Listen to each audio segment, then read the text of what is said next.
kondisi Persiraja sekarang dalam keadaan yang tidak normal. Apalagi ini kan bukan semacam kitab suci yang nggak boleh dikotak-katik. General Manager Persiraja Umar Rafsanjani juga ikut angkat bicara terkait pergantian nama dan logo Persiraja Banda Aceh menjadi Persiraja Aceh.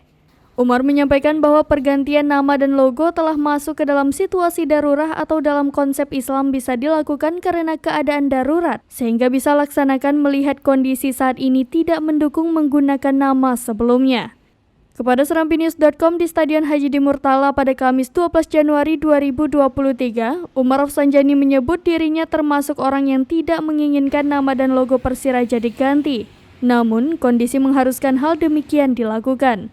Menurutnya, pergantian nama dan logo Persiraja Banda Aceh menjadi Persiraja Aceh agar seluruh masyarakat Aceh merasa memiliki Persiraja, bukan hanya sebatas warga kota Banda Aceh saja. Ia juga menekankan saat ini kondisi Persiraja masuk dalam kategori darurat, yakni kondisi tidak seperti biasanya baik dari segi ekonomi maupun dari segi lainnya, sehingga diperlukan tindakan. Tentang perubahan logo dan nama Persiraja ya, secara prinsipnya saya tidak terlalu mau masuk dalam ranah itu, karena itu bukan kapasitas saya, lebih kepada Presiden beserta pemilik saham, karena itu merupakan mereka yang punya wewenang. Dan pada prinsipnya kita semua mungkin yang mengikuti sejarah Persiraja mungkin tidak menginginkan hal demikian. Tetapi ini kan bisa dikatakan dalam pandangan agama sudah darurat. Apa darurat? Kondisi Persiraja sekarang dalam keadaan yang tidak normal, keadaan yang tidak biasanya. Apakah dari segi ekonomi dan juga hal-hal yang lain. Makanya dengan adanya perubahan logo ataupun perubahan nama, kita berharap ke depan akan lebih maju dan lebih bermartabat sesuai dengan slogan Persiraja sekarang.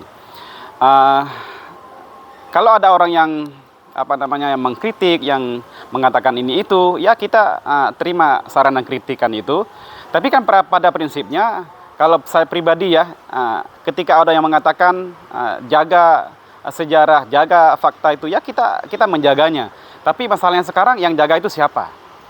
Yang menjaga itu siapa? Siapa yang wewenang menjaga semua aturan demikian, ataupun siapa yang boleh membuat kebijakan tentang itu? Makanya saya lihat tidak ada lain kecuali mereka-mereka yang memegang saham. Maka kalau kami pandang dari segi agama, ya itu sah-sah saja, walaupun nanti kan bisa diubah kembali kan. Tetapi masa sekarang darurat, dalam kaidah agama pun dikatakan sesuatu yang mudarat itu kan boleh-boleh saja dilakukannya. Apalagi ini kan bukan semacam kitab suci yang nggak boleh dikotak-katik. Bukan seperti hal-hal yang sudah konkret, yang sudah pasti. Ini bisa saja tergantung kepada kebijakan manajemen. Memandang sekarang Persiraja perlu kita pertahankan, perlu kita melanjutkan, dan tentunya perlu kepada segala sesuatu termasuk finansial. Saya secara pribadi melihat bagaimana sekarang Presiden bersama manajemennya sangat susah dan sangat begitu bertekad bulat untuk menjaga Persiraja ini. Maka dibuatlah kebijakan-kebijakan, ya tentunya dengan masukan-masukan daripada orang-orang yang punya pemikiran yang jernih. Mereka mengatakan, coba kita luaskan Persiraja ini. Bukan hanya milik masyarakat Banda Aceh, tapi milik semua masyarakat Aceh. Jadi nanti nggak ada orang yang beralasan, itu kan bukan punya kami. Gubernur, PJ Gubernur, mereka nggak bisa beralasan itu kan bukan punya pemerintah Aceh, kan punya pemerintah Kota Banda Aceh, mereka yang bertanggung jawab. Jadi dengan adanya perubahan ini, kita berharap ke depan semua masyarakat Aceh ikut andil dalam mempertahankan marwah Persiraja ini. Kita kembalikan kejayaannya seperti yang telah berlalu, seperti yang telah dicatat dalam sejarah-sejarah sebelumnya. Dari Banda Aceh, Syamsul Azman, serampinews.com.